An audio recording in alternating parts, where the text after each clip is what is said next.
नमस्कार, मैं शंभुनाथ गुप्ता और आपने देखना शुरू कर दिया है न्यूज ऑफ नेशन। आज मैं बस्ती जिले में मौजूद हूँ और आज हम ऐसे शख्सियत के पास मौजूद हैं, आपको रूबरू कराने जा रहे हैं जिनकी बातें बच्चों के दिल में और दिमाग में घुसती हैं और कुछ सीखने का मौका उनको मिलता है।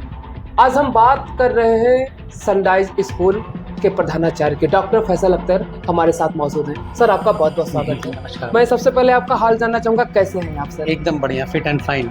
सर, आप बधाई के पात्र हैं। हाल में ही हमें जानकारी मिली कि लखनऊ में अवार्ड शो कार्यक्रम हुआ है। मैं ये जानना चाहूँगा ये कैसा कार्यक्रम था और इस कार्यक्रम में क्या क्या चीज़ें हुई, और मुझे ये भी जानकारी है कि पीछे ये लगा है, आपको ये सम्मान मिला है। ये इस विद्यालय परिवार का ही नहीं, हमें लगता है पूरे बस्ती का ये गौरव प्राप्त कर रहा है ये सम्मान आपका। जी, क्या कहना चाहेंगे? सही कहा आपने। ये 16th एजू लीडर समिट हुआ था लखनऊ में। दी सेंट्रम होटल है, 5 स्टार होटल है, वहाँ पे ये प्रोग्राम था जिसमें पूरे इंडिया के करीब 300 के आसपास जो टॉप क्लास के स्कूल्स हैं वो पार्टिसिपेट किए थे और अलग अलग कैटेगरी में उन्हें अवार्ड दिया गया था। तो मुझे बस्ती से सेलेक्ट किया गया, नॉमिनेट किया गया और मुझे principle of the year 20 and 24 के लिए ये अवार्ड दिया गया था। बहुत खूब सर। लेकिन इस कार्यक्रम के माध्यम से आपको ये सम्मान मिला, अंदर से अनुभूति मैं जानना चाहूँगा, कैसा लग रहा है आपको? क्योंकि ऐसा मौका बार बार नहीं मिलता सबको। बहुत अच्छा लग रहा है, बहुत अच्छा लग रहा है। ऐसे कार्यक्रम लोगों को मोटिवेट करते हैं और मुझे बहुत अच्छा लगा कि इंडिया के टॉप क्लास के जो स्कूल्स हैं, जो समझ लीजिए कि स्कूलिंग सिस्टम में रिसर्च कर रहे हैं and they are giving the best in the country, तो उन लोगों से एक आप कह लें कि बात करने का, इंटरेक्शन करने का मौका मिला। और इस बात की बड़ी खुशी है कि जो चीज़ें वो नहीं कर पा रहे हैं, हम बस्ती जैसी छोटी जगह में कई काम हमने ऐसा किया है जो काफ़ी अट्रैक्टिव था, काफ़ी मीनिंगफुल था, जिसका उद्देश्य परक कह सकते हैं था, जिसकी वजह से भी कह सकते हैं कि ये अवार्ड मुझे दिया गया। तो बहुत अच्छा था, बहुत मोटिवेशन मुझे लगा। मुझे लग रहा था कि ये सिर्फ मेहनत करते चले जाओ, इसका होना क्या है। सिर्फ सोसाइटी के लिए कर रहे हैं, बच्चों के लिए कर रहे हैं, पेरेंट्स के लिए, टीचर्स के लिए, जो सिस्टम बना रहे हैं, जो चीज़ें दे रहे हैं। लेकिन बहुत बहुत खुशी हुई मुझे कि मुझे इस तरीके के अवार्ड से नवाजा गया और आगे भी ऐसी कई चीज़ें मैं मेहनत करता रहूँगा और हमारे पेरेंट्स को, हमारे बच्चों को हो सकेगा तो बस्ती के सभी लोगों को इसकी सर्विसेज और इसकी जो अच्छाइयाँ हैं देश पूरा करने के लिए दूंगा। आपने बस्ती से लखनऊ तक का सफ़र किया और अवार्ड आप जीत कर लेकर आए। कौन कौन लोग आए थे इस शो में? इसमें चीफ जो थे, गेस्ट थे, वो थे श्री संदीप सिंह जी, जो कि मिनिस्टर हैं, independent charge, basic education department, government of Uttar Pradesh. उसके अलावा थे डॉक्टर M.K. सुंदरम थे, जो कि प्रिंसिपल सेक्रेटरी हैं, वो भी बेसिक शिक्षा विभाग के ही, उत्तर प्रदेश सरकार के तरफ से ये लोग रिप्रेजेंटेट कर रहे थे। और उसके अलावा GDUN का DPS जैसे जो ब्रांड है पूरे इंडिया भर के, वो सभी लोग थे। ये पूरा एक फ्रेटर्निटी, एक समझ ली कि थिंक टैंक कह लें एजुकेशन का, वो लोग वहाँ पे सभी लोग आए हुए थे। क्या बस्ती से सिर्फ आपका ही आगमन हुआ था? बस्ती से सिर्फ मैं ही था। पूरे 300 स्कूलों में, पूरे इंडिया के स्कूलों में बस्ती से सिर्फ मैं ही था। और बस्ती के आसपास के भी स्कूल्स मुझे लग रहा है कि नहीं थे। गोरखपुर के थे कुछ स्कूल, बनारस के थे, सनबीम बनारस में है, बहुत ही फेमस स्कूल है, तो वहाँ के प्रिंसिपल हैं, उनसे मेरी बात हुई थी। तो इसी तरह से थे। नोएडा, गुड़गांव और दिल्ली जैसे जगहों के ज़्यादातर लोग थे। सनराइज स्कूल का ये दबदबा बना, आखिर ऐसा आपने क्या किया? कुछ सिस्टम है जो कि प्रिंसिपल की रोल्स एंड रिस्पॉन्सिबिलिटीज़ में आता है, उसको बखूबी निभाया और उसमें कुछ इनोवेशंस भी किए हैं जो कि बहुत ही अलग था, जो कि बाकी स्कूलों में ये चीज़ें नहीं हो पाती हैं और उसके रिजल्ट्स भी हमें मिलते हैं। तो ये चीज़ें ऐसी होती है जो दिखती नहीं है, जो आपको लगता नहीं है कि आपने अपने सामने कुछ बना करके दिया, लेकिन वो that is a part of system. वो सिस्टम को मजबूत करती है, वो आप समझ सकते हैं, वो एक थिंक टैंक समझ सकता है कि हाँ, आपने कंट्रीब्यूट क्या किया है, एज ए स्कूल क्या किया है, एज ए प्रिंसिपल क्या किया है कंट्रीब्यूट। तो वो चीज़ें वहाँ पे आकी गई। मुझे बहुत खुशी है कि ऐसी छोटी छोटी माइनर चीज़ों पे बात हुई और तब ऐसे रिजल्ट्स पर हम आए।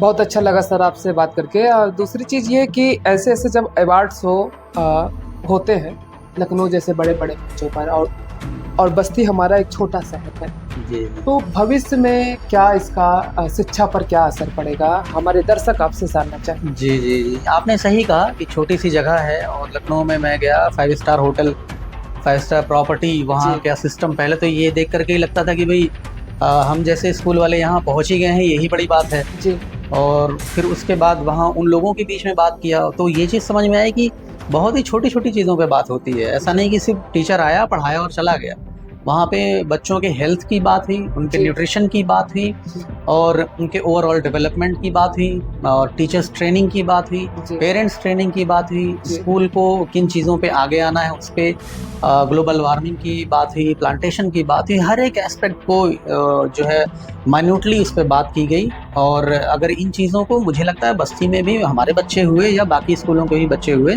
उनके अंदर बड़ा कैलिबर है, उनके टीचर्स के अंदर बड़ा कैलिबर है। मुझे ऐसा लगा कि उनको अगर सही मार्गदर्शन मिले, सही दिशा मिले, तो वो बहुत कुछ कर सकते हैं। मुझे ये लगा कि इंडिया का जो टॉप स्कूल है उसके जी। जो लोग हैं, जी और मैं भी वहीं पर बैठा हुआ था और जी। मैं भी देख रहा था कि भाई हमारे टीचर्स भी कर सकते हैं, हमारे जी। बच्चे भी कर सकते हैं। जी। जी क्योंकि कुछ स्कूल्स के बच्चे भी आए थे, उन्होंने भी प्रोग्राम किया, तो मुझे ये अंदर से फील होता है यार मेरे बच्चे भी तो कर ही सकते हैं, जी। मेरे टीचर्स भी तो कर सकते हैं, लेकिन उनको एक सही प्लेटफॉर्म, एक सही दिशा, सही डायरेक्शन की ज़रूरत है। मतलब ऐसा लगा कि बस एक धागे की दूरी है, धागे के ऊपर वो लोग, धागे के ऊपर हम लोग, थोड़ा सा बस एक रास्ता दिखा जाएगा तो हमारे बच्चे भी बहुत तेज़ी से दौड़ेंगे, हमारे टीचर्स दौड़ेंगे, हमारे स्कूल, हमारे बस्ती के और भी स्कूल्स और लोग जो है इस चीज़ का फ़ायदा उठा पाएंगे।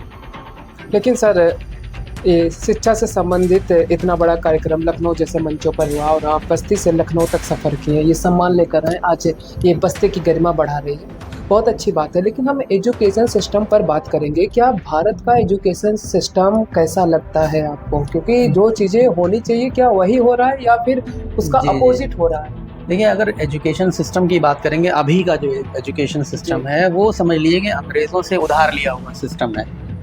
उसके थोड़ा पीछे जाएंगे तो मुगलों का सिस्टम यहाँ पे जी था, बिल्कुल। मकतब और मदरसे। जी। उसके और पीछे जाएंगे तो गुरुकुल प्रणाली थी, वैदिक शिक्षा पद्धति थी। जी जी जितना पीछे होते जाएंगे आपको लगेगा कि हम परफेक्ट थे, और ऐसी चीज़ें पढ़ाई जाती थी जो किताब के अंदर और किताब के बाहर की बातों को समझाता था। जैसे ग्लोबल विलेज की बात आज हो रही है, सेल्फ सफिशिएंट विलेज की बात हो रही है, चीज़ें बहुत पहले थी हमारे यहाँ एक गांव में ही ऐसी शिक्षा थी कि वो बच्चा या गांव के लोग गांव में ही रह करके अपना जीवन यापन कर सकते थे। वहाँ के जो अनाज हैं उसको पीसने के लिए, बाल काटने के लिए नाई और तमाम चीज़ें थी, बाहर जाना ही नहीं पड़ता था। आज अगर आप ये सोच लें क्या कोई ऐसा गांव मिल जाए जहाँ सारी चीज़ें आपको बाहर से ना लेनी पड़े, वहीं से हो जाए, तो ऐसा पूरी दुनिया में नहीं है। और हम ये चीज़ें कर चुके हैं। हम एक विकसित देश थे और अब हम दूसरों को देख करके, अंग्रेज़ों को देख करके हम पीछे होते चले जा रहे हैं। ठीक उसी तरीके से आपने सही कहा कि जो एजुकेशन सिस्टम है आज का, क्या आप उससे सेटिस्फाइड हैं? नहीं हूँ सेटिस्फाइड, क्योंकि हमारे यहाँ का जो बच्चा है वो पढ़ता चला जाता है, अपनी आधी उम्र करीब करीब लगा देता है और उसका उद्देश्य नहीं क्लियर होता है कि हम आगे करें तो क्या करें। उसके दिमाग में ये चीज़ बैठाई जाती है कि हमें नौकरी करना है, नौकर बनना है, और उसे एंटरप्रेन्योर बनने की बात नहीं कही जाती है, उसे स्वतंत्र रूप से सोचने की बात नहीं कही जाती है। उसका उद्देश्य होता है कि मैं एक अच्छा नौकर बन जाऊंगा, मैं फिर मेरी जीवन जो है मेरा सफल हो जाएगा। लेकिन नहीं, जीवन तो एक बहुत बड़ा टर्म है, वो आर्ट ऑफ लाइफ सिखाती है शिक्षा आपको। आप कुछ भी करें, काम छोटा हो बड़ा हो, लेकिन पूरे जीवन को जीने का जो तरीका है वो शिक्षा ही बताती है। अगर आप शिक्षित हैं तो हर छोटा काम अच्छे से कर पाएंगे, उसमें भी रिसर्च करेंगे, उसमें भी इनोवेशन करेंगे। खेती किसानी में आप बहुत कुछ कर सकते हैं, जो चीज़ें विदेशों से आ रही हैं। आज ऐसी मशीनें हैं जो 20 मजदूर का काम एक साथ कर देती हैं, तो वो चीज़ें आप कर सकते हैं। वो चीज़ें शिक्षा से ही आएंगी, शिक्षा से ही कॉन्फिडेंस आएगा, शिक्षा से ही सिस्टम बच्चे देखते हैं, सीखते हैं और समग्र रूप से एक देश का विकास होता है।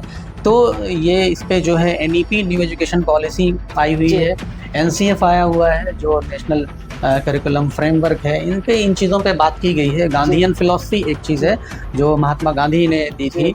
उनकी शिक्षा ऐसी थी कि जो रोज़गार परक होनी चाहिए। बच्चे को हाई स्कूल के बाद से, 8वीं के बाद से, इंटर के बाद से एक स्ट्रीम चुन लेनी है कि मुझे करना क्या है। अगर उसे बढ़ई बनना है, कारपेंटर बनना है, तो उसमें वो कैसे अच्छा कर सकता है। लेकिन हम आप यहाँ बैठ करके अगर ये कहें कि बच्चों को पढ़ा इसलिए रहे हैं कि वो बढ़ई बने, तो कहीं ना कहीं ये हमें अच्छा नहीं लगेगा कि छोटी बात की जा रही है। जी लेकिन नहीं, that is again A bigger thing, bigger field. आज की डेट में आप देखें इंटरनेशनल लेवल पे ऐसी कंपनियां हैं जो फर्नीचर और कारपेंटरशिप में बहुत अच्छा कर रही हैं, जी जो करोड़ों कमाते हैं सम्मान के साथ। और सस्टेनेबल डेवलपमेंट, पेड़ों को कैसे कटने से बचाया जाए और कैसे हम एक ऐसा प्रोडक्ट लेकर के आए जो पेड़ भी बच जाए और लोगों की ज़रूरतें भी पूरी हो जाए फर्नीचर की।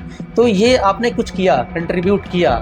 तो अगर आपने ये था कि नौकरी ही करना है तो ये चीज़ नहीं हो पाती। बहुत सी चीज़ें ऐसी हैं जो हम बात करें तो शाम हो जाएगी, रात हो जाएगी। बिल्कुल सर। जी जी।